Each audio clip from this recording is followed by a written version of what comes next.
আজ আবার অনেক দিন পরে আমি ব্যাগপত্র গুছিয়ে নিয়েছি। কোথায় যাচ্ছি বলুন তো? হয়তো আপনারা আমার রিলস ভিডিও দেখে বুঝতেই পেরেছেন যে আমি চলে যাচ্ছি আমার বাবার বাড়িতে। তো হ্যালো গাইস, আসসালামু আলাইকুম। Welcome back to my new blog video. তো আমি বাবার বাড়িতে চলে যাব। এজন্য আমি সকাল সকাল উঠে সব গোছগাছ করে গোছল করে নিয়ে রেডি হয়ে নিয়েছি। তো এরপরে রেডি হয়ে বাবুকে রেডি করে খাইয়ে তারপরে অপেক্ষা করছিলাম যে কখন হাজবেন্ড বলবে চলো যে এখনই যাই। তো তার একটু বাসায় কাজ ছিল, সেজন্য মূলত বাবার বাড়িতে যেতে অনেক বেশি লেট হয়ে গিয়েছিল। তারপরেও আলহামদুলিল্লাহ আমরা দুপুরের ভিতরেই পৌঁছে গিয়েছিলাম, যেহেতু আমার বাবার বাড়িতে যেতে বেশিক্ষণ সময় লাগে না। তো অনেকদিন পরে বাবার বাড়িতে যাচ্ছি, সেজন্য মনটা অনেক বেশি ভালো ছিল। আর তার মোটরসাইকেলে ঘুরতে আমার অনেক বেশি ভালো লাগে। আর মাথার উপরে আপনারা যেতে যেতে অনেকগুলো দাঁড়িপাল্লা, তারপরে যে অনেক কিছু দেখতে পাবেন। তো এখানে আমাদের সাতক্ষীরা লেক ভিউ রেস্টুরেন্টের এই সাইড দিয়েই যাচ্ছিলাম। বাইপাস দিয়ে যাব আমরা আজকে আমার বাবার বাড়িতে। তো এখানে আপনারা বাইপাস রাস্তাটাও দেখতে পাবেন। যেহেতু আমাদের বের হইতে হইতে দুপুর হয়ে গিয়েছিল, সেহেতু রাস্তা একেবারে ফাঁকা ছিল।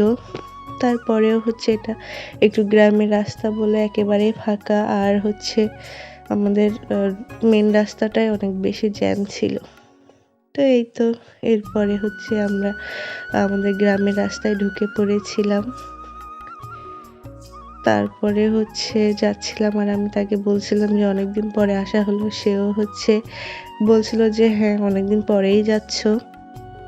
তো বাবার বাড়িতে গেলে কিন্তু সব মেয়েদেরই মন ভালো হয়ে যায়। তো আমারও এর ব্যতিক্রম কিছুই না। অনেকদিন পরে বাবার বাড়িতে যাওয়ার পর মনটা অনেক বেশি ভালো ছিল। তবে হাজবেন্ড আমার সাথে ছিল না, এজন্য মনটা একটু খারাপ ছিল। তো তার বাসায় কাজ ছিল, আর আগামীকালও আমাদের হোটেল খোলা ছিল, সেই জন্য সে থাকতে পারে নাই।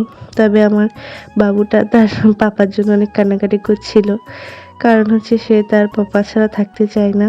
তো মাশাআল্লাহ এখানে 2টা মসজিদ দেখতে পেলাম 2 জায়গায়। তো 2টা মসজিদই মাশাআল্লাহ অনেক বেশি সুন্দর হচ্ছিল।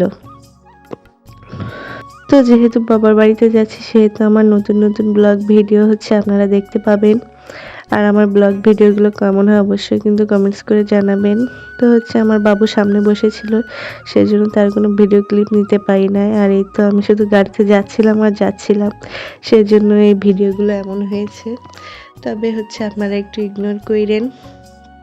আর এই তো দেখুন, এখানে তো ডালা ঝুড়ি দিয়েই দাঁড়িপাল্লা টানিয়ে রাখছে। জানি না কে কোনটাতে ভোট দিবে, তবে ভোট একান্তই সবার ব্যক্তিগত।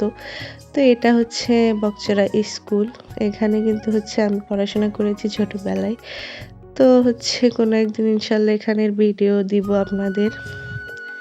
তো এই কথা বলতে বলতে কিন্তু আমি প্রায়ই একেবারে বাবার বাড়ির কাছে এসেই পড়েছি। আর মাত্র কিছুক্ষণ এর মধ্যেই আমি পৌঁছে যাব আমার বাবার বাড়িতে।